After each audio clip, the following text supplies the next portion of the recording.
Welcome back to the Mina Kimes show featuring Lenny. Ben Solak is here, fresh off of his training camp, journey. I feel like, how many camps did you go to? 9 camps in 10 days, baby. The glorious open road of the Midwest. Looking tan, looking ready. You were at Seattle camp. I saw that. I wasn't ready for NFL Network Mina Kimes there. I know. I did Chargers camp with my guy Daniel Jeremiah. Then I went to Seahawks camp, which was actually might have informed one of the things we're going to talk about today because power hours are over. We remain on our twice a week cadence. We are going to, obviously, the preseason is going to start soon, and we'll start talking about actual football-ish being played. But this is a podcast. I think we didn't do it last year because I did a live show in Seattle, but we did it the year before, which is awards predictions, right? I think we did it in 2024, not 2025. Yeah. When I was in Seattle, I ran to Julian Love, and we talked about the conversation we had where I believe he said in that podcast, we're going to be the best defense in the NFL at that live show, which I know they all think that, but listen, one of the 32 has to be right when all 32 teams say it. All right. Some of the awards predictions, it's funny going back, ended up being pretty astute. I think we did, a few of them, but it's always interesting to project awards because you're not only trying to project who has the best seasons. Different awards mean different things, but it's also there's undeniably a narrative component. There's a lot to unpack for each of them. So we're going to do the major awards: MVP, Offensive Player of the Year, Rookie of the Year, such. We're going to do Coach of the Year, Executive of the Year, and then I think I told you we're doing Assistant of the Year too, which is I just think is always. I feel like you do this because you have like 6 guys that you want to name. You want to kind of get takes out on all of them before the season starts. Right? It's what I usually do. Not usually, but last year I did a head coach's draft, and this is kind of. Sort of, because Assistant of the Year I find fun to talk about, Ben, because Coach of the Year is much more narrative driven than Assistant of the Year, in my opinion.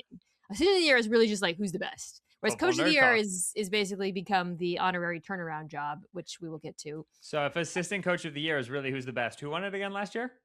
Trying to remember who I picked. I didn't pick Josh McDaniel. I actually forget who. Did I pick Vic Fangio? I think I picked a defensive. I know I picked a defensive coach. I can't remember if I picked Fangio or someone else. It really should be like right now, because so many the head coaches are play callers. It actually there's way more defensive masterminds at coordinator than offensive coordinator. So anyways, let's rip the Band-Aid and start with the big word. Okay, sorry, that was a lot of preamble. Let's rip the Band-Aid and start with the biggest award, MVP. Let's do that. Let's not make them wait. Let's get right to it. All right. I had it down to 2. So I should have come up. We're going to do a pick and then a dark horse. Mm-hmm. Now I wish I did a non-quarterback for my dark. I just looked at my list. It's all quarterbacks. You're never. I mean, it's 15 of the last 16 winners have been quarterbacks. So one was 2012 Adrian Peterson. I just don't think you're going to see a non-quarterback win in a long time. I had Myles Garrett either 3rd or 4th last year in my final 5 because of voter. So I'd like to do a non-quarterback, but I'm gonna go first. So I considered the big 3, Allen, Jackson, Mahomes, in terms of repeats. Repeats can be a little tricky, right? Usually not gonna get like the same year. That would be Stafford, who's obviously. Total possibility to repeat, but it's not, it's hard to repeat because people like new blood.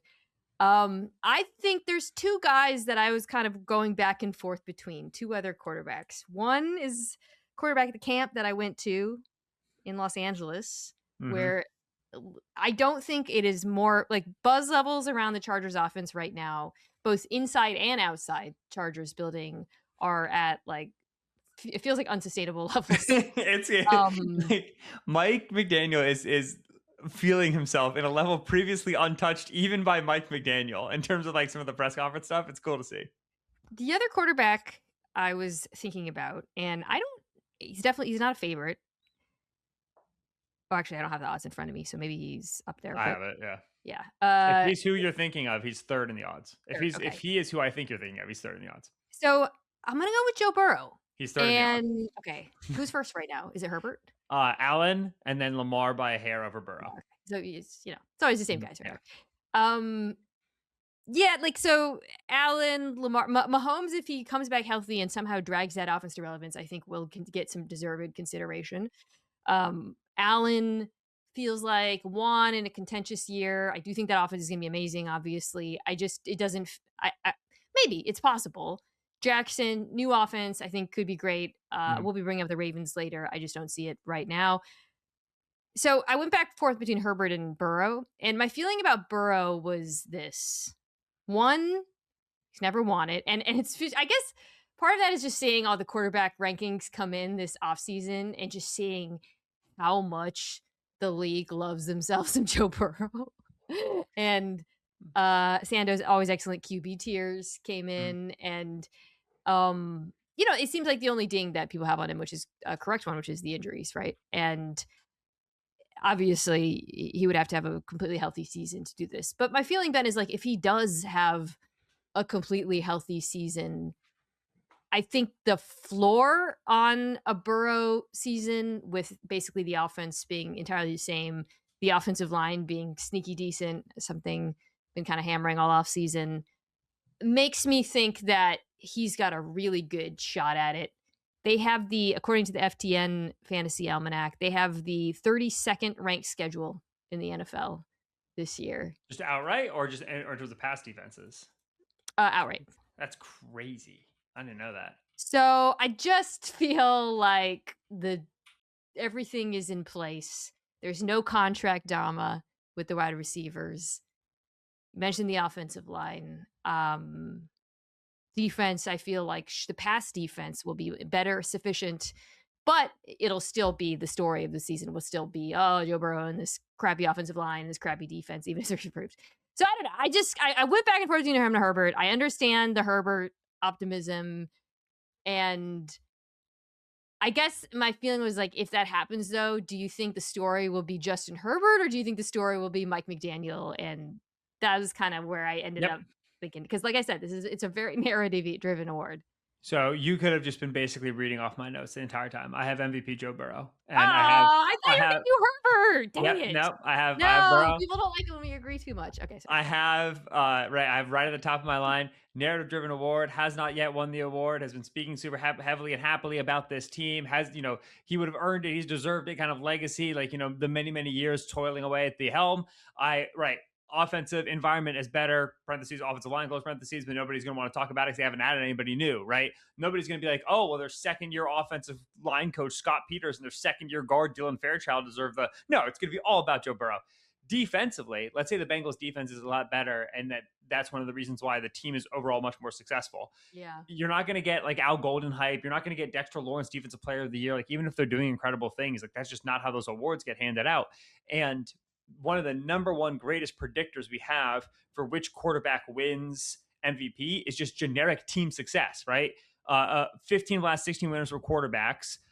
Of those 15, 14 were the first or second playoff seed out of their conference, right? So, like, back in the day, the teams that got the bye, right? 12 of them were the first seed. Stafford last year as the fifth seed is really the only exception. And that was because the Rams, like, so obviously the second best team in the NFC, but could not be the one on the two seed because they share the division with the Seahawks. And so, if the Bengals offensive line is better so they can run it a little bit more, and the defense is better and they just win more games, it will just mean Bengals one seed or Bengals two seed, which historically means that quarterback's going to be getting MVP conversations because they're winning games, and then QB wins just takes over. So to me, like, Burrow is without question the best like bet right now in terms of MVP. Herbert used to be way lower down on the odds, and he's since like risen a ton. I think Herbert's Yeah. got a very good case for it. But if they have an unbelievable offensive year, and like Tua's doing nothing in Atlanta, the entire story will be Mike McDaniel, get assistant coach Right. hype, so on and so forth. There'll be a different outlet for voters relative to in Cincinnati. There's not going to be another outlet. It's just all going to be Joe.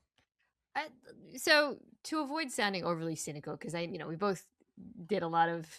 I do want to emphasize it's both a narrative award and a performance award, and I think we are both in agreement here that the Cincinnati Bengals offense should cook. It's almost.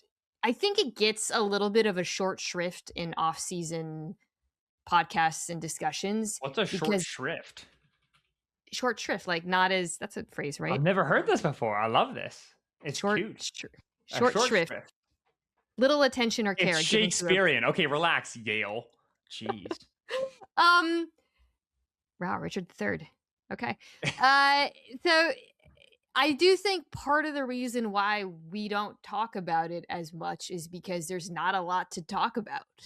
It's pretty much the same, right? Like they are like, and I think that's another part of the reason why I'm a believer. Like this offensive line is the same, Yep. and And was a good unit last year. totally improved, so much better than they were early in Joe Burrow's career. And you have young players, right? Like your Dylan Fairchilds, Mims already feels like took the leap, but like who could get even better. I'm not saying that a top 10 offensive line in football, but they're certainly average now, and in my estimation. And I do just think like, you know, yeah, we can talk about little tweaks, maybe getting Eric All back. He's going to do something, or maybe the run game has a little bit more juice, or I don't. But for the most part, the Cincinnati, we know what it is, right? Like we Mhm. know what the offense is. We know what it's going to look like with Joe Burrow, and there's like some certainty in that. Like if he's healthy, is there any world in which this isn't a top 7, 8 offense? No, and even if like the thing that makes them feel better and more dangerous than the past Joe Burrow offenses is that they can run the ball a little better because they like have a Yeah. decently good success rate in terms of running it out of the gun because the line is better. This is still a team like in the last 4 years with Burrow, they've had a pass rate over expectation of 4.6%. That would have been just barely second last year among all the teams. So a healthy Joe Burrow season, they're probably just throwing the ball more when you adjust for context than any other team in football. If you want to talk me into the defense will be so much better that they're going to be running the ball in the second half all the time because they're nursing these leads. Like, sure, I think the defense is a little better. I don't think the defense is that much better. So I still think they're going to be in enough shootouts where like one of the big feathers in Joe's cap to this point in his career has been that he has among even the top quarterbacks, the Lamars, the Joshes, the Mahomeses, the Herberts, he has more like 300-yard games, 350-yard games against playoff opponents, right? Like he tends to have like really big, bright light, big performance games. I think he's still going to have the opportunity for those this year. And then also they're just going to win more games, period, because the defense is going to be better. And so I got this. There's no reason this shouldn't be a very good Burrow offense. And there's no reason it should lose the hallmarks of what Burrow has been, which is I can drop back 50 times a game. I can put up 400 passing yards and I can do it against top defenses. Has that Thursday night game against Baltimore, week 17, feels like that could be if he Mm-hmm. shows. I do think the Ravens defense is going to be really good, and Yeah. we might actually touch on that a little I would later. love a Lamar MVP bet this year because I think that Declan Doyle is the best offensive coordinator he's going to have had. It's just that he's a 2-time MVP, and it's just so hard to talk yourself into him getting a 3rd-time MVP. And again, that's another thing with like we don't discuss with Burrow, right? He's never. It's kind of. I mean, he's been hurt half of his seasons in the NFL. And that's a big part Mhm. of why. And so obviously that's a big, you're taking a little bit of a risk here with him or Lamar in terms of health. But it felt safer to me than the repeats. And like we discussed with Herbert, I think that's going to be viewed as a team-wide effort. Okay, dark horse. You can go first because I went first in MVP. Yeah. Please don't have the same one. I have Trevor Lawrence. Dude, we haven't even like we've barely spoken the last like 3 weeks. You've been too busy. Literally was like, I did not tell you any of my picks. I didn't tell you. This is not good. Trevor Lawrence, second half of the season, 3rd in the paper dropbacks, 3rd in average. No, those are my notes. Don't read my stats. I just did the Jags. I just did the AFC South preview. So we went into depth about my enthusiasm for Liam Cohen, for the receiving group, for Trevor Lawrence. All right. Why did you pick Trevor? Because I imagine it's a pretty similar case. Yeah. So back half of the season, right? They're dropping back more consistently. They're also really pushing the ball a lot, right? And you see with the Jacoby Myers, Parker Washington, Brian Thomas era Jags that we can just be a team that gets multiple guys into the concept down the field. We expect one of our guys to win. We have contested catch players in Parker and Jacoby. We have a speed player in Brian Thomas Jr. We have a quarterback that's just for like for wherever you land on the Trevor Lawrence spectrum of he's good, he's great, he's ascending, he's overrated. The thing that he does well is he'll land on the back foot, he'll throw the first read, and he'll rip it. So if you have good offensive design and just good receivers, I mean, he's just going to pepper down the field with a golden arm. He also can run and can scramble, can get loose a little bit, so he can score rushing touchdowns as well. So you can accumulate counting stats that way. I brought up the fact that it's 1st and 2nd seed sort of teams that succeed. Well, Jacksonville's in a division right now where, like, the talk of the town is Houston's. Everybody's buzzy on Houston's Super Bowl odds. I'm right there with them. I think Houston's going to be great, but Jacksonville was right behind that team over the stretch of the season. There's no reason to believe they got measurably worse. And if Houston, for whatever reason, falters, Jacksonville's got a really nice path, I think, there in the AFC South, and also has then the potential to kind of be one of those early seeds, take people by surprise. And you're not going to get Liam Cohn, coach of the year hype, I think, this year, because his opportunity was last year and he kind of missed that window. So Lawrence got it for that one. The other name I had written down for like far dark horse, I mean, like, if he has a good season, he's probably winning comeback player of the year. But can Kyler be good enough in Minnesota to just leapfrog comeback player of the year, go straight to MVP? I couldn't really get there. But again, like, that team throws a bunch in the red zone. They have a chance to be, much more balanced, have a big bounce back season. And so Kyler was the other guy I noodled on for the dark horse here. Put a pin in Minnesota because they're going to come we'll be later, back. but not, that's the darkest of dark horses. I think with Lawrence too, there's been a lot of skepticism. Can he put an entire season together and live up to the first round pick and all of that? He's a pretty divisive quarterback. So I think there could be a little bit of a settle the doubters thing going on this season. I mean, I share your enthusiasm of the offense. I think, you always want to be hesitant to put too much stock into a single half of a season for either a unit or a player. But I think with him, because of the new play caller and the fact that it felt like it took a second for not just obviously when you acquired Jacoby Myers for everybody to settle into the correct roles, but also for Lawrence and the entire group to have command of the offense and lessen, pre-snap penalties and kind of the operation to settle. That to me bodes well for this year with the continuity that they have. Don't love the offensive line still. That's the one thing that's holding me. I didn't put them in my top 10, which was really hard because I wanted to. They were just outside. Yeah. The offensive line gave me some pause. But yeah, I'm definitely buying the Jags. It was really, I had a hard time deciding between the Texans and the Jags. I ultimately went Texans, but I didn't feel great about it at all. And I had both of them in the playoffs. So yeah. I trust Texans defense the most. I know, that was it. I was just like, right? This is the best unit in the NFL. I really do wish, like, I would be very much there on Jags 2026 hype. I'm a believer in the quarterback. I'm a believer in the schemer. I'm a believer in the pass catchers. I'm a believer in the defense. If you could get me there in the running game, I'd be, full throated. I'd be all over it. Yeah. I will believe in Bashal Tutin and Chris Rodriguez behind this line at the moment at which I see it happen. And then to Liam's credit, like, he's a very clever running game designer. He did a great job elevating that Bucs offensive line. Like, he was there with Harold Goodwin, right? So, like, it could happen, but I'm waiting on that one. There was so much smoke and mirrors last season. And they went, Strange is going to be healthy. I think he's a very good blocking tight end. They went out and got a full on blocking tight end in the draft. Whatever you think of that pick, it was obvious. Is that how you say it? I am terrible at saying it, and I needed people to say it for me on the draft show because I was stumbling over it so much. I would just point at Cole Kubelik, and he'd be able to say it for me. I'm just saying Burkircher. All right. Burkircher. Okay, I don't think we have the same offensive player of the year. I really don't. So you go first, and then I'll tell you mine. Yeah, you don't. I picked a tight end who's never won it before. I want Brock Bowers to win offensive player of the year. Listen, we're in the tight end era. Okay, I don't know if you've heard. We're drafting them like Borkirker. We're taking them all early. We're playing multiple tight end sets. Tight end is the flavor du jour on offense. I have a guy who was a rookie. Had 1,194 receiving yards. He broke Mike Ditka's record for rookie receiving yards for a tight end, which had stood since 1961. All right.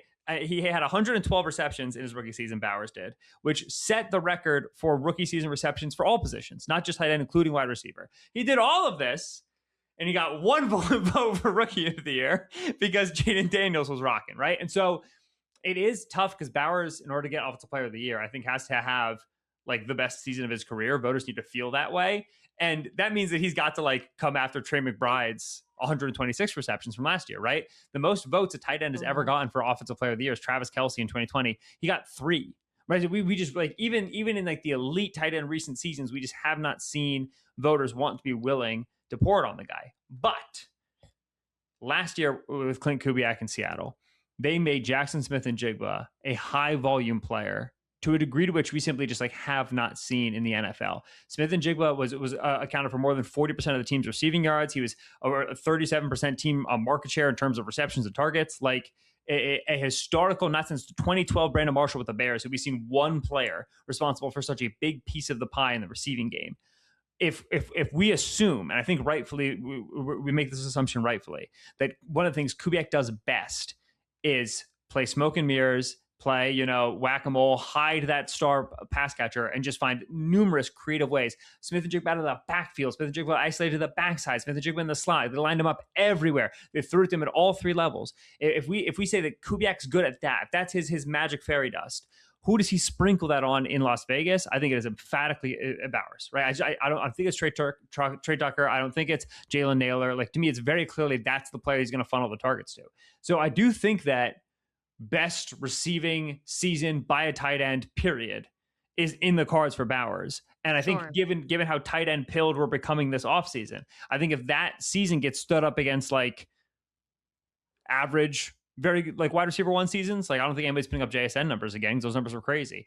Average running back one number seasons where nobody's scoring like 30 touchdowns like Jonathan Taylor was about to last year, then I think he's gonna have legs for the award. And so I'm huge on Bowers from like a fantasy football perspective, like a season long betting perspective. I just think from a fantasy perspective, he's about to get so much volume. I just hope that it's enough to win this award. So this would also qualify as a dark horse pick, right? Because he's not... he has longer odds to win the award than my dark horse pick does. Yes, that is correct, but I don't care. I was furiously looking up something up because I wanted to confirm something which would make this award possible, I suppose, which was the last time a player won who wasn't in a top 10 offense, because I don't think either of us expect the Raiders to have a top 10 offense. And it was Justin Jefferson in 2022. That season, the Vikings were 20th in offensive DVOA. That's what I was running to pull up. So it is entirely possible, right, for voters to say, just you were so obviously dominant at your position and deserving of this. I am skeptical of that offense. So he would have to be unbelievable, I feel like, in a bad offense, or what I think is going to be a pretty dubious one. And we'll see. I think he's going to get so much volume that helps your case. If you're a defense that does everything in your power to take away from him, I just don't know how the Raiders are moving the ball otherwise consistently right now with that group. So I'm a bit skeptical. I also don't know. My offensive rookie of the year, Fernando Mendoza, baby. Now, that's one of the tricky things is I think that if the Raiders offense is net better than we think it is, how early does Mendoza play? Because if Mendoza gets 13 starts and the Raiders offense is pleasantly above average, then Bowers could have 400 receptions and 40 touchdowns. His offensive rookie of the year is going to Mendoza. Because we just give that award to quarterbacks. So that's the other tricky thing about figuring out the narrative side of it for Bowers. Yeah, right. The narrative side of it. Last year was Jackson Smith-Njigba, of course, and that didn't feel like a narrative award. That was like, he's a monster, and it was very close, obviously, between him and the guy who I'm about to pick. But it's hard right now because it's such a stacked field at the moment. You have the favorite is Jahmyr Gibbs, who's makes perfect sense, of course, who just got paid. Robinson right behind him. I'm a little bit apprehensive about offense, so I kind of want to stay off it from it, even though he's going to get a ton of volume too. And then you have all of the the stud receivers. Of those stud receivers, I mentioned Joe. Jefferson is an interesting one to monitor if there's a possibility of the aforementioned Kyler comeback season. But Nacua, to me, is most likely to be in the best offense in football. And if I'm a little apprehensive of Devontae Adams playing an entire season at his age with the hamstring last year. And Nacua himself has had some injuries, so there's not, there is an element of risk here. But I just thought last year he took such a major step as a receiver, as a complete receiver. And even before that, he was already awesome.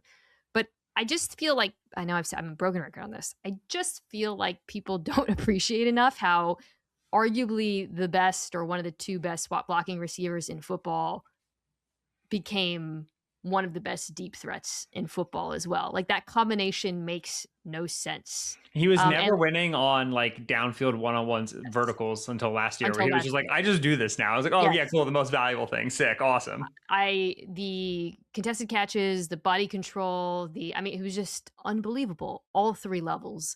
And if you're doing 13 personnel, he's staying on the field a lot. Like I said, especially with Adams, I'm a little bit dubious of the full season with him. I just think at the end of the year, I'm not getting cute with this. I just think he's going to have the most dominant receiving threat or season if he's healthy. Chase is close. He's up there. But, you know, with Higgins there, it's a little bit different. I just think it's hard for me to imagine a world in which Puka Nacua isn't at minimum a top 2 or 3 receiver again. Yeah. I wonder how often it is that a quarterback can win MVP and then in like an ensuing subsequent or even like just close to consecutive year, his wide receiver wins offensive player of the year. Because it feels like any good Nacua season is a good Stafford season. And right. But you don't you don't typically see back-to-backs on MVP. And so I wonder how much that funnels the attention to Nacua. The cool thing about Nacua that I feel strongly about relative to like Chase and Jefferson is Nacua, like at this point, I think we can say with like a great degree of confidence, is scheme proof because like in the sense that defensively, you can't really just like take the guy away because Sean always has the pen last. Sean always wins. And so I think last year, like they struggled to get easy targets to Justin Jefferson when they were dealing with quarterback issues. Like in any world in which Sean's running the Rams offense, and I think they're going to get easy targets to Puka Nacua. Like they've never failed to do that. So the floor is extremely high when he's on the field. I do wonder too if he'll benefit a little bit from he might have had a case last year. Like people he broke a little late, right? Exactly. If he had kind of a month earlier started producing in yards after the catch, first in first downs. 78% catch rate, 10 receiving touchdowns and a rushing touchdown. He just finished second behind JSN in total yards. So it's, I mean, he's a beast. It's a little bit of a safe pick. Take the best offense, take the sure thing at quarterback. And it's not such a stacked, receiving group where I worry at all about somebody cutting into his target share, even if they do lean in more to the tight ends. Dark horses, I'll go first. I'm going to go Amarian Hampton here. There's no way, dude. This is so bad. I'm actually surprised that didn't have higher odds. Yep, plus 4,000, 17th in odds. He's below Rashee Rice, a player who I'm not even sure will get actual usage this year. He's tied with Kenneth Walker, tied with Ashton Genty. No, Hampton's going to have a crazy season. Question for you. Is there a single player in the NFL who got the, we call it the moving up board, who got a single bigger upgrade in total circumstances when you consider the coaching change with Mike McDaniel, the offensive lineman coming back, knock on wood, the additions at blockers, bringing in a fullback, blocking tight, is anyone in better hands right now than Amarian Hampton? Have you seen Hampton's numbers when he runs the football with Slater and Alt actually on the field? Awesome. It's 0 carries for 0 yards. It's never happened, right? He's yet to have the opportunity, even with those guys, right? And then, you fold in the fact that last year they were starting Gadsden at tight end, who Gadsden himself said at a press conference 2 days ago, he was like, I was getting thrown around in the running game. Not like I was rough, I was bad. I was getting thrown around were his words. Accurate. He was watching his own film, attaboy. Yes, then you had Book Kohler and Njoku in the building. And then with McDaniel, McDaniel is going to get him in space so much easily. Like you brought up the running game and the ball carrying aspect. Hampton's also about to get 50 catches. Hampton can catch the football. I know they're using Keaton Mitchell a lot that way in camp, but I think Keaton's a 10, 15 snap a game player, maybe. I think Hampton's still going to be taking 40, 45 snaps per game. And Herbert likes to check the ball down. And so, man, no, Hampton is a very fast, very large man who breaks a lot of tackles, who was getting hit behind the line of scrimmage on 57% of his runs last season. That number's about to flip on its head. Yeah. I'm interested in seeing how the run game, because we assume it's just going to be copy paste Dolphins. But he's such a different back from, not such, but he is a different style of back from Devon Achane. And I wonder if Mike McDaniel will have a little bit more comfortable running him between the tackles. It's funny, Ben, I've been catching up, doing these division previews, listening to interviews and reading interviews with coaches. It feels like the entire league just watched the Mike McDaniel run game this offseason and is trying to borrow, copy, steal in some fashion. But the Chargers get the real thing. And I feel like we're talking about him as a dark horse, but it feels like it shouldn't be a dark horse. It's fair because, like I said, it's so stacked on top. There's so many offensive superstars, but like we were talking about with this Chargers offense, if the run game ascends the way everybody anticipates it will, he will surely be the beneficiary. Okay, defensive. player of the year, I have a boring, but it might be the favorite. My pick is boring. My pick is boring and is the favorite. It's Myles Garrett. Okay, I went Will Anderson Jr. Yeah. Cool. Okay. Here's the thing about Myles Garrett. Myles Garrett had 23 sacks last year on a very bad team, and now he's playing for a very good team. Yeah. There's only been 3 repeat defensive player of the years. Donald was the last one to do it for the Rams, 2017, 2018. JJ Watt did it 2014, and Lawrence Taylor did it in 81.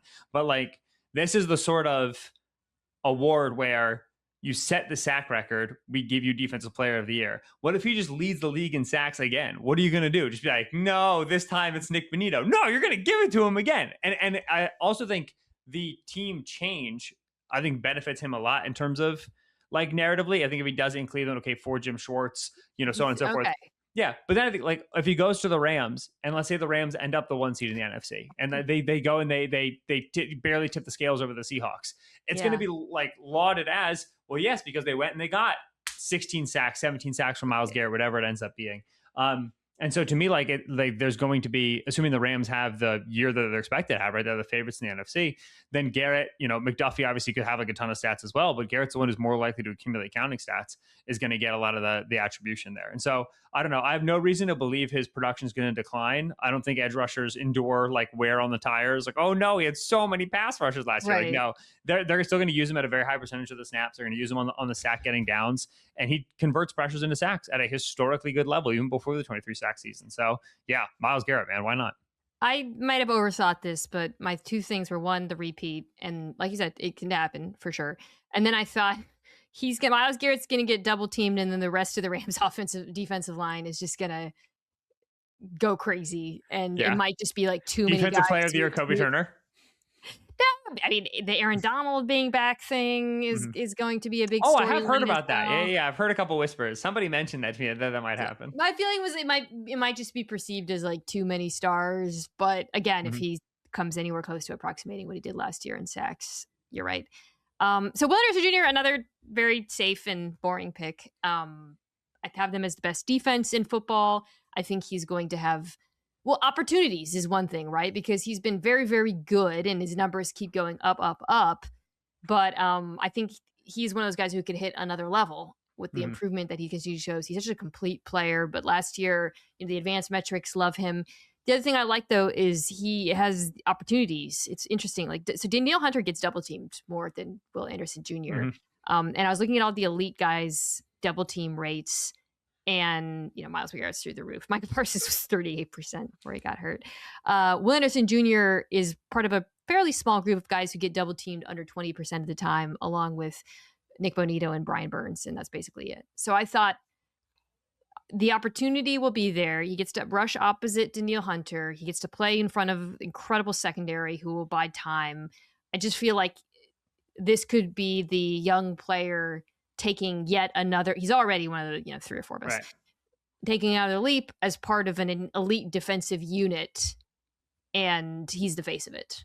I went to go build a dark horse case for Danielle Hunter, and my theory was, we're also excited about Will Anderson. What if Will has a classic Will season? Great TFLs, great production line, but like 12 sacks, and Danielle has like 17. Then Danielle's going to get it. And I looked at the numbers. I was like, oh, wait, shoot, no. Danielle gets the primary pass rushing attention still, which opens up Will to have, I think, more of the spike season than Danielle has. Obviously, I don't think you're wrong picking in either direction, but Will's got more of the young ascending player, just signed his big extension.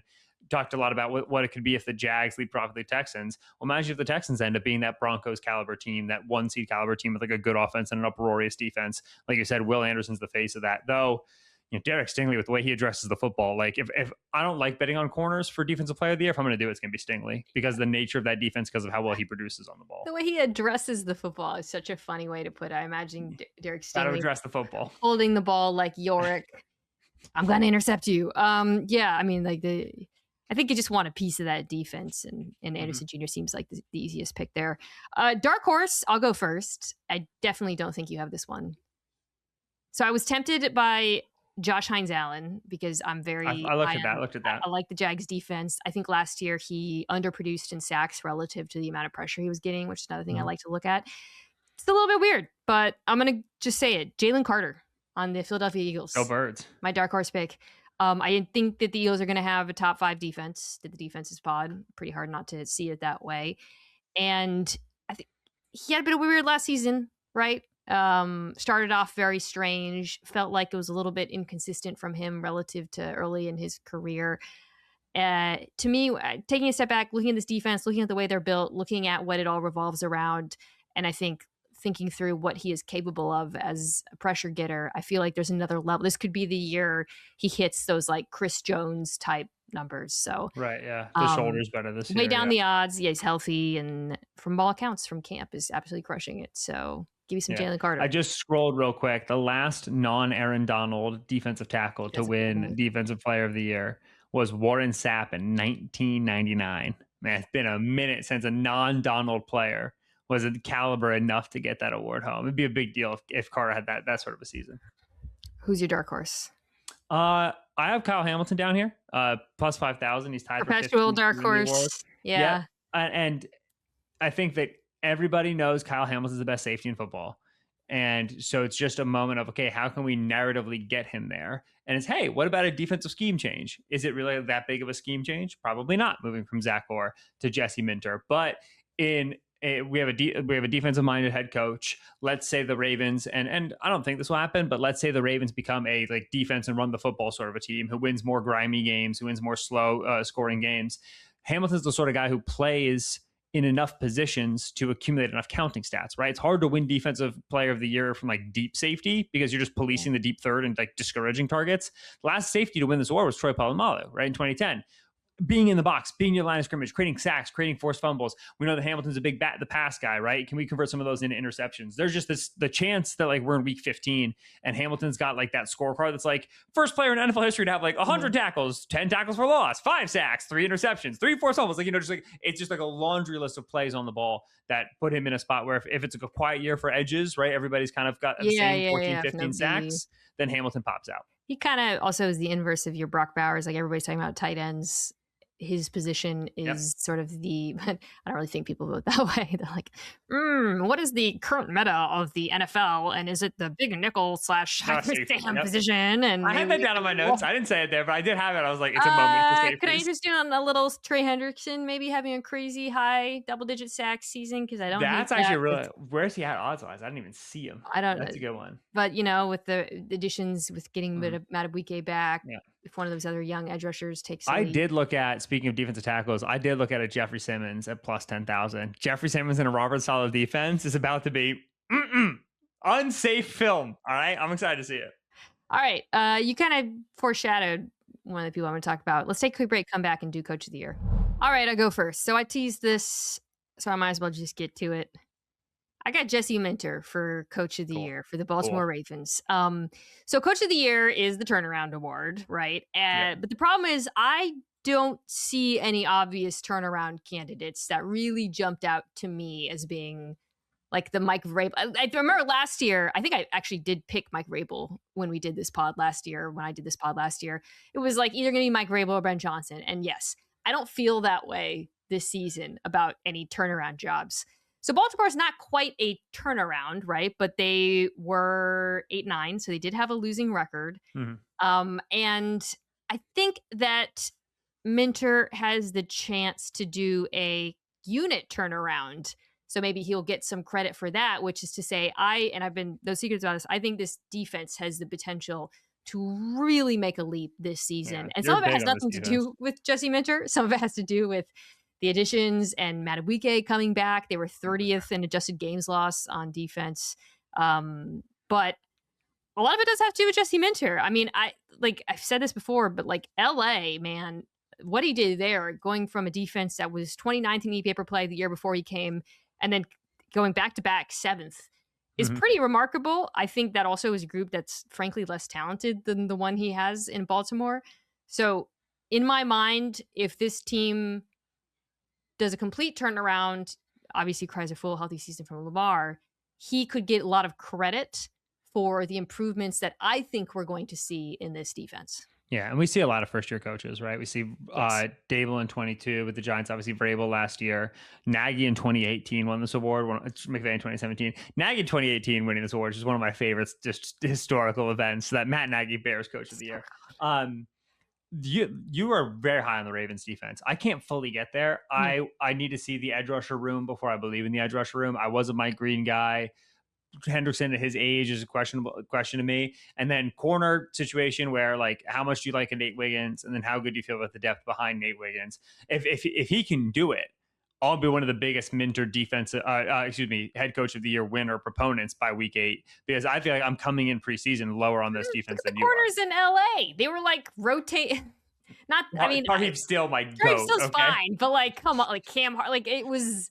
Yes. I'm just saying, like, I think he's shown that he can make something better than the sum of his parts. It's great. They were a super zone heavy defense, but most zone heavy defenses that are very good are like this defenses that give up a bad success rate, but then they have turnovers and takeaways. They lock it down in the red zone. He was a high zone defense who didn't give up a high success rate. Do you know how rare that is? That's what the Fangio boys all aspire to, and Minter's the one who pulled it off. So there's a chance Minter's just got gas. Always felt like there were like 4 guys around the football. Yeah. Anyways, yeah, but you mentioned the first year head coach thing. I mean, no one else really jumped out.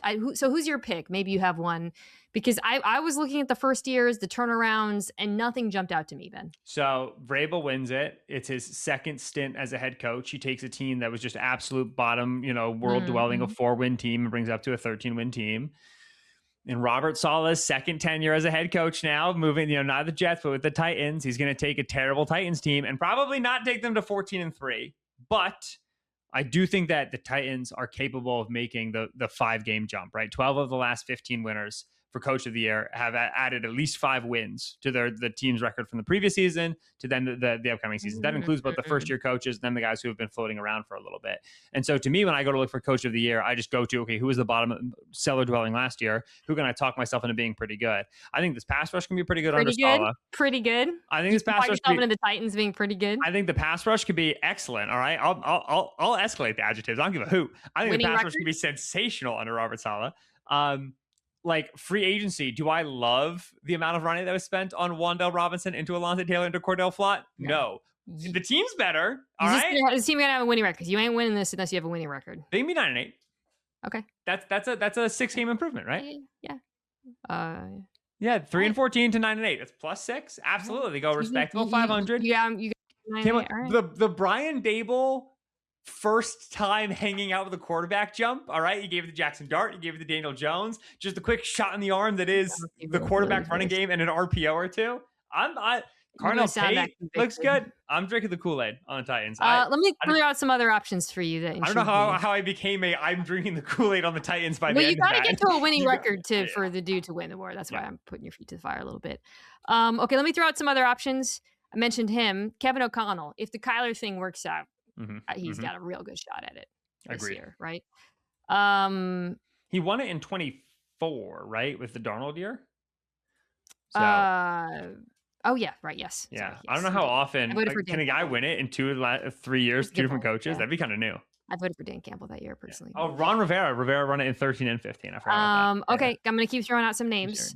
Clint Kubiak was one who, for all the Titans reasons, the turnaround. If the rookie quarterback looks good, if they somehow, I just have trouble seeing them getting to 9. I was trying to figure out if they could get to the winning record, and I struggled a little bit with that. Kellen Moore. Can I interest you in some Kellen Moore? The Saints were to win the NFC South. And I'm a Saints division winner believer. Yes, ma'am. Takes a leap. Fortunately, so I voted for Mike McDonald last year, who should have won, but it's because of it's not a 2-year turnaround award. Otherwise, I would say Ben Johnson and Liam Cohen both should be contenders, but that's just not how it works, which is stupid. I could see either one getting it from a like if Johnson or Cohen becomes emphatically like a Sean McVay, Kyle Shanahan level of schemer for sure. Though I have my dark horse you have not said yet. The one guy who I really like. My dark horse is Brian Schottenheimer. It's Brian Schottenheimer. Yeah, I think Schottenheimer is such a good. They were a 7-win team last season. They win the NFC East. They win double-digit games. They win on the back of a really explosive offense. And Schotty's running Schotty's offense, man. They don't motion exactly. This is the pure Schotty. Yeah. So he made. You bring in if Christian Parker is what people think he can be, if the defense approaches average, and I think Schottenheimer's really well liked. So that's the thing. I mean, he's really, really liked both in the building and around the league, and I feel like people would love to give him a little credit for, I mean, this was a hire that nobody was terribly enthusiastic around. Maybe some people were, but for the most part, it felt like a bit of an afterthought. And if he 100%. smokes it this season, I think he would deservedly get some credit for that. All right, assistant of the year. It's Mike McDaniel. So let's just choose people other than Mike McDaniel. Yes. So I think Mike McDaniel should win it. I will say, like, the reason why I didn't go for Brian Schottenheimer was because I do think Christian Parker's got a pretty good shot at winning this award. Cowboys defense last year was, if not 32nd, then 31st in pretty much everything that we look at in terms of like passing game metrics, is points per drive allowed, EPA per drive. So just a unit that lampooned an otherwise playoff caliber season from the offense. Well, Parker steps in, and I'm not positive this will be a great defense in September. And, coming out of training camp, they're going to, I think, play some rookies, some serious snaps. Caleb Downs, Jayshon Barham. They're going to have a couple guys who are coming back from injury. Siobhan Revel hasn't seen a lot of play action time. You're going to have Kobe Durant and Jalen Thompson. Like, there's a bunch of newness, especially in the back seven. In November, December, we start to figure out what we want our pass rush groupings to look like, right? How do we want to use Gary? Does Donovan Azaraku take a step? Quinton Williams, obviously, I think is going to be like a big blue chip, scale tipping player for them, but he was acquired last year. Like, that's not like a move that gets talked about this year. So I think Parker's going to step in. I think the defense is going to still be rough in September, but I would not be surprised if it's better and better and better. And then we get to December time. We're trying to decide between like 6 assistant coaches here, and the Cowboys are finishing the break in the NFC East, and the defense is really starting to pull its weight. The way Parker talks about philosophy is he's clearly a branch off the Vic Fangio tree, but I do think he is going to be a little bit more aggressive than some of those guys, a little bit more blitz willing than some of those guys, a little bit more press of the line than some of those guys, and that'll create opportunities for takeaways as well. And so Parker's is my pick outright for this award. Not Mike McDaniel. He's not your pick outright. Well, no, he's my pick that I wrote down on the things. I knew we weren't allowed to do Mike McDaniel. I was positive that you were going to let us do Mike McDaniel. To be clear, we both think it's Mike McDaniel. Yes. Okay, I just want to get that out there before we. It's a weird award because it's not like you look back at some of the guys who have won, and it feels like kind of different amount of credit is being given for different things. Like sometimes it's the unit that was the best. Sometimes it's a turnaround. Josh McDaniels won last year, which didn't agree with. Before that, it was Ben Johnson. Right? Before that, it was Jim Schwartz with the Cleveland Browns. Interesting. Before that, D'Amico Ryans with the Niners. Defensive coaches, man. Dan Quinn with the Cowboys in 2021. People forget that year, that before it all fell apart. Dable, Greg Roman, hilariously, 2019 Ravens. Fangio with the Bears. So yada, yada. So anyways, it is not, there's not like an obvious rubric that people use. So it is a mixture of, in my mind, like some newcomers, but then also you can give it to a guy who's just been good a long time, like a Vic Fangio or a Vance Joseph, and it wouldn't be crazy. It just kind of depends how things shake out. Brian Flores should, probably win every year. Yep. So I threw out a couple of other names that I wanted to. Christian Parker is on my short list of names who I think people will be looking at. Anthony Campanile with Jacksonville. Yes, so sir. I like him amongst the defensive coordinators because one, I thought he was very good last year, but I also think it's a defense that people look at and don't see like superstars.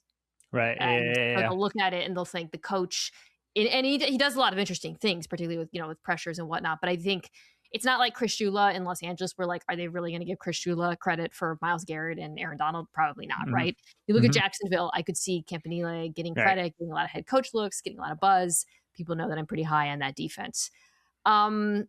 Offensive guys, going to throw out some names. Can I interest you a little Drew Petzing in Detroit? That's a good pick. Because of how bad people feel like the offense was last year, even though it was like 7 in DPOY. Yes. No, it's a great pick. I'm doing the NFC North this week, and I was looking at all the Lions offensive numbers from last year. And you look at it, you're like, wait, why did this feel so bad? And then you look and they're top 10 or better in everything pretty much, except for, the offensive line, which I do think should be better. So I think Petzing could be the beneficiary of that like gap between perception and reality. I also think he could do a really good job, right? So to me, he's being given a set of tools to build something pretty impressive. So good pick. Yeah, I liked him. Couple first-time offensive play callers I've got my eye on. Declan Doyle, you alluded to in Baltimore. We'll see. Total unknown. Again, I think could benefit from just getting those pieces. And then Brian Fleury in Seattle, I think Again, total unknown. That'd be tough to win, Mad just shot in the narratively. dark. I know, narratively, but I know, because that's the opposite of the Lions, where people think that it was like Yep. for the Yep. Yep. offense. Like It JSN's was gonna only have okay. like 1,400 I yards and know, 9 touchdowns. People think that the offense is worse. but Yeah. I kind of think. Well, anyways, put a pin in Seattle because I'm going to get back to that. So yeah, I think Mike McDaniel should be the favorite, and we don't have to get into the million reasons why all over again. But those are some other names that intrigued me. Yeah. Okay, One yeah. defensive guy that you didn't bring up that I think is great for it is Jim Leonard, the new DC of the Bills, because that Oh, defensive yeah, roster is tough and it's very yeah, much not like it's very much Sean McDermott's defense, and yeah, he's got to figure out those pieces. But again, it's narrative. Let's say the Bills have an incredible season, and like, okay, we're not going to give it to Joe Brady because the offense is just as good as it usually is. Josh Allen just won the MVP. We're not going to give it to him. But hey, this defense is actually kind of fluffier than we thought. Then Leonard gets put in the conversation, and like mm. he's like kind of got a big buzzy young head coaching name, so he's another guy I thought of. Zach Kerr in New England's another. Yeah, right. Get a Now, lot of could he have even won it last year because he didn't have the title of coordinator? I don't know how the award works. Yeah. yeah. Okay, we don't have to spend a lot of time on executive of the year because, frankly, who cares? But it's another one where this is a little bit all over the place in terms of what is rewarded. John Schneider won last year. This is these are all votes before the Super Bowl, obviously. My pick for this year. Well, you go first. Actually, I've been going first a lot. You go Yeah. first. So this award is the my team did really well in the regular season award. Yeah, great. And oftentimes like it is the my team did well in the regular season award, and also I had 2 first-round picks in this year award. So the first name that I wrote down is Nick Caserio. I think that if you get a good Texans season, then a big part of that conversation will be about the young receivers. You assume like a James Higgins, a Jalen Noel, a Tank Dell, somebody is stepping up. But you also expect running game to be way better, right? They traded for David Montgomery. They totally retooled the offensive line. A lot of that credit is going to go Caserio's direction. This defense, even if it's not something he did this year, like it's a ton of drafted players. Kamari Lassiter, Kalen Bullock, Will Anderson, Derek Stingley. They just added Reed Blankenship. So Caserio feels to me like a little bit of like a lifetime achievement / Texans go 14-3. We don't want to give it to D'Amico because we're too busy giving it to like a shiny new head coach. We're not going to give MVP to CJ Stroud. Let's get Caserio executive of the year. The other guy that I wrote down for my dark horse, because the fans of this team will hate this as much as like I think the average fan, but it still is very possible to me, is Brett Veach, the general manager of the Chiefs, right? A guy who I think has been very heavily villainized, and not wrongfully, for the recent performance of the Chiefs. But man, 3 defensive picks in the top 50. What if Mansour Delane, Peter Woods, R. Mason Thomas all play time, all contribute, and then also the Chiefs offense is just back. Kenneth Walker runs the ball really well. The Chiefs are 12-5. What are we going to do? Give Mahomes an MVP for like another 4,000-yard season? No, man. Brett Veach is the executive of the year. So just Chiefs fans, batten down the hatches and prepare for that potential outcome this year. I have as my outright pick George Patton, the Broncos GM. Nice. Because if the Waddle trade hits the way I think it will, then if this team is as successful in the regular season as I think they will be, I think he will look kindly upon for the construction of the reconstruction of this roster, and I think some of those other teams, like I think about Schneider, part of the appeal was like, well, he doesn't have like a Lamar or a Josh Allen or whatever, but he got a quarterback on a middle class contract, which never happens. And so I think there might be like some hesitation to give it to a guy with an elite quarterback. That's a good point, because like Brad Holmes last couple of years, Howie, Bill Belichick won it the year for the Mac Jones year. Like it a little bit is a not elite quarterback. Yeah, so it's a rookie quarterback. I mean, and if he has a great season, they'll be like, well, look at the guy who drafted him. Look how he recovered from the Russ trade, granted of his own making. But I mean, it will go down as like one of the all-time like roster fixes, turnarounds, you know what I mean? Like in a pretty rapid order. And I think this team is extremely good. Like the roster is so good. So obviously he deserves a lot of credit for that. A couple other names I threw out. I had Nick Caserio on my list. Joe Ortiz in LA. I thought about that one. Chargers offense is what we think it will be. I think he's going to get some credit. And then I don't know, maybe less Snead for an F them picks if the Rams are as dominant as. I thought about Snead. What if if Stafford misses time in like December and Ty Simpson goes 2-1, and then let's give it to Les Snead, man. He saw the vision. He did it. All right. On to more interesting ones. Let's do offensive player last. Let's do defensive rookie of the year first. Okay. I shall go first. Mm-hmm. So it's a little hard because usually it's you want the guy who gets a lot of sacks, but well, it's hard, right? Because defensive rookie of the year is not like defensive player of the year where you necessarily have a double-digit sacks getter. So I thought about of the pass rushers, I was most intrigued by Bain Jr. Same. The Vea thing has me a little spooked. So I'm going to go with the defensive player who I think is going to be one of the biggest stories in football this year, and that's Caleb Downs. Wow, safety has never won defensive rookie of the year. I know. I was looking at all the past winners. I know. But you have a tight end and a safety. Linebacker won last year. I just think now I have some hesitation because I don't think he's like and this could be famous last words. Maybe he'll get a ton of interceptions. But like the appeal of Caleb Downs is not that he's going to get you 1 million interceptions. The appeal of Caleb Downs is that he will contribute in ways that maybe aren't even obvious, right, to the naked eye. And that is a little bit scary because you are betting that people are going to actually watch the film and take the time to understand everything he does to unlock this Christian Parker defense we talked about. But I genuinely believe he could get a bump from like when you think about, and it's kind of a lot of the same stuff you said about Christian Parker. If this defense takes a big leap forward, who are we going to be talking about? We're going to be talking about Caleb Downs. Like we just are. So, and there was already like the storyline that this was the best defensive player in the draft. Oh my God, how did he fall to the Cowboys? So I just think everything is kind of set up for him. Let me tell you why he's a really good player. Let me tell you why this is going to happen is because when my like post draft piece that I wrote was setting the table for offensive rookie of the year, defensive rookie of the year, who's the favorites and whatever. And on my defensive rookie of the year list, I wrote a paragraph where I just said, listen, I'm not going to talk about Caleb Downs because the safety has never won this award. And like, I think he's a tremendous player, but I don't think he'll ever get the award because historically we don't give it to safeties. So for the sake of Cowboys fans getting to screenshot that, I'm now living with a lot of confidence that Caleb Downs is indeed going to win defensive rookie of the year. Listen, 22 of the 26 winners this century have been first round picks. 20 of those 22 have been first half of the first round picks. It tends to go to name recognition guys who were drafted early enough that the general public knows them. So of which Downs qualifies, right? Because he's a top 16 pick. And so on that logic alone, he's within like a very small list of guys who could do it. And yeah, he's got such a big, sexy name appeal as Dallas Cowboy. Like I'm now honestly very certain that this will happen. I have Bain down as my favorite. I didn't think about the Vea. I didn't think about the Vea of it all. I just think that he's right. You saw the sack. Go ahead. If there's no Vea, would you take it back?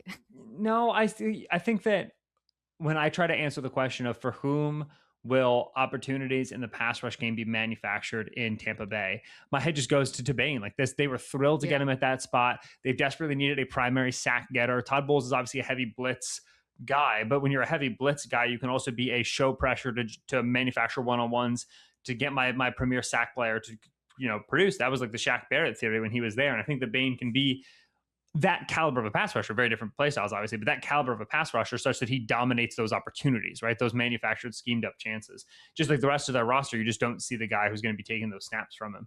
And the reports out of camp right now are that he looks very strong in terms of his how well he's performing and his NFL readiness. He's got NFL size, clearly. He plays all three downs. Like I trust him more than I trust David Bailey with the Jets. And I think edge rusher is typically the way to go. Yeah. Buzz though. Bailey, I'm hearing looks good, but yeah, no, Bain plays for a better defense too, so I think that's going to help. Arvell Reese is a fun one, but I do think he's the kind of guy who's more likely to look better year 2, year 3 than year 1. I do think there's a good chance for Sonny. I think that Sonny can Sonny Styles, who was taken by the Commanders, linebacker. Just actually a decent amount of linebackers have won, by the way. I know I was like linebacker won last year, but I'm looking at the list and so when it's like I said, 22 of the 26 were first round picks. Those remaining 4 were all off-ball linebackers who were taken in round 2 and just accumulated a ton of tackles. We're talking about D'Amico Ryans, we're talking about Shaq Leonard, Carson Schwarzenegger last year, those sorts of guys. So CJ Allen with the Colts is my dark horse because he fits the mold of 120 tackles because he's a day 1 starter on a Colts defense where he's playing behind 2 good defensive tackles, in Grover Stewart and DeForest Buckner. So he's going to have opportunities. So to me, like linebacker can get there. Sonny, I think is cool because I think Sonny's going to have the opportunity to make more high value plays on the ball, pass breakups, interceptions, sacks that he didn't get in Ohio State because he was playing next to Reese, and Reese got like the reps that are on the line of scrimmage. Sonny's going to get more of those in the league than he did in college, which is weird. So Sonny's another guy that I like for this. I have his dark horse, Akeem Mesidor in LA. Yeah, right. Yeah. opportunity there, replacing OA opposite. They brought back Khalil Mack, Tuipulotu's. He didn't get paid yet. He's gonna get paid. Mm-hmm. I actually, who did I talk to? I think I discussed this with Khalil, actually. Yeah, we were at Chargers camp, and I asked Mac about, last year when they would do those three, when they would put all three of them on the field and line up Tuli inside. I was asking if we would still see those looks, but with Mesidor opposite them, and how he thought that would go. And he was super enthusiastic about what he's seen from him and his opportunity, I think, to take advantage of that, or potential rather. So, it should be a good defense yet again. Should be well coached. Curious to see whether there's going to be any differences with Chris O'Leary, the defensive coordinator. They're very tight-lipped about it, but Metzger also to me is like a guy who could really hit the ground running, similar to Bain, right? Like they're older player, polished. So I like that. I think he's way down in the odds, but yeah, Downs felt safe. All right, offensive rookie of the year. You can go first because I just went first on defensive rookie of the year. So I'm still picking Fernando Mendoza here. Okay. And I feel like this is like now at the point it's a little bit becoming me like obnoxiously just putting crossing my arms and being like, I think he's going to play independent of like anything that gets said. But John Daigle tweeted this out last month, and it was rookie year starts by the first quarterback taken in every draft since 2015. Jameis had 16, Goff had 7, Trubisky had 12, Baker had 13, Kyler had 16, Joe Burrow had 10 before he got placed on IR, Trevor Lawrence had 17, Bryce Young had 16, Caleb had 17, Cam had 17. It's really hard to have the first overall pick at quarterback burning a hole in your pocket. I think you can talk as much beautiful team building. Ben, Drake May has to sit the entire season. Tom Brady philosophy. Like, we're going to sit for 19 years. Yeah. We're going to study on a chalkboard. He's the first overall pick. Kirk's going to have a multi-pick game. Like, it's going to happen. He's Kirk. His arm is not that young. He's going to make mistakes. And it just, you don't get one middling Kirk game. And so you start getting questions about Mendoza. And so it's so easy to talk that game now. It's just so hard to stay on that path when we get into the season.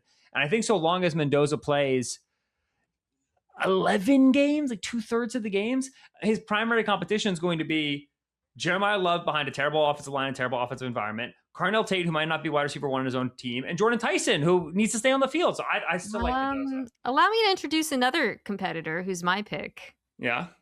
Because I just saw him in person. Oh, very impressive. Yeah. And I think for all the reasons you just said with the other guys, this feels wide open to me because a lot of the offensive players were not thrust into good offenses.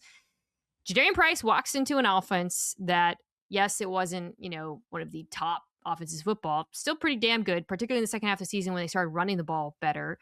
And a lot of that had to do with his opportunity and the way defenses played them. But I genuinely think this run game could look better this year. Everything that I've heard from Seattle about what Brian Fleury wants to do with the run game, with the tight ends, the way that they're using motion and different personnel groupings to try to improve on the ground in particular, by the way, was emphasized to me. I think there's going to be a tremendous opportunity, continuity on the same offensive line. And obviously you need, another healthy season from Abe Lucas, knock on wood. I think it's really important, but Gray Zabel, year 2, Sundell, more starting experience for some of these young offensive linemen.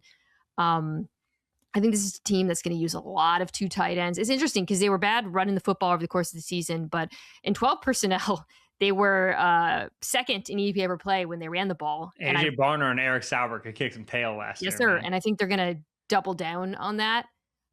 Price to me too, I feel like, I know everyone's always worried in Seattle, is it going to be a committee, Charbonnet's coming back, Holani, pass protection, all of that. I really think he is going to get a lot of run in this offense. I was going to hit you with but what about the competition with George Holani for first? Also, I think as a pass catcher, he's going to make some some explosive plays. So I just felt like when I looked at all the offensive players, you could talk me into any of them. I think there's risks and questions with all of them. Mendoza's obviously the playing time. Otherwise, the other guys, it's the overall offenses. I look at him and I'm like, I think you're in the best situation and you're a great scheme fit for what they want to do. It's very easy for me to imagine him becoming like a fantasy darling too and outproducing like what the backs did last year in a way that captures people's attention. I like if Charbonnet comes back by week 4, which it sounds like they feel enthusiastic about him. They have already Price was a splitting time committee player in college. Yeah. They already showed last year they want to be a splitting time committee team with Charbonnet, with Kenneth Walker, who like was apparently good enough to become a top 5 paid back for a minute there for a second. And Charbonnet in particular is like a passing downs back and a goal line back. And so it's like I'm simultaneously confident that like, you know, Price is a better player than his college stats indicated, that he can be a 3-down back in the NFL level, that he's going to be good for Seattle. But and also I'm not sold that he's just going to get enough carries, like enough touches. That's the number one pause that I have with Price. The final thing is somebody who had boots on the ground and eyes on the field. That boy, nice. Yeah, my dark horse for offensive rookie of the year is exclusively a that boy nice. Yeah, I mean, he just looks nice. Yeah. Dude, I was in Cleveland. Oh boy, I have him Denzel Boston. Okay, listen, I listen. I'm as a good church going boy, as a son of a priest, I do not take the Lord's name in vain. Denzel Boston had a play in camp where I was like, Jesus Christ. Like, I could not believe how good he looked out there. I dude. can't do it with the quarterbacks. All right. But Siciliano. It's going to help him because he's going to make unbelievable catches. Yeah. Siciliano, I asked him a few weeks ago, I think like in June or something. I was like, so how are my guys, Casey and Boston? I love both of them. They're both my guys. And he wrote back, Boston, period. And that's all. He just wrote Boston.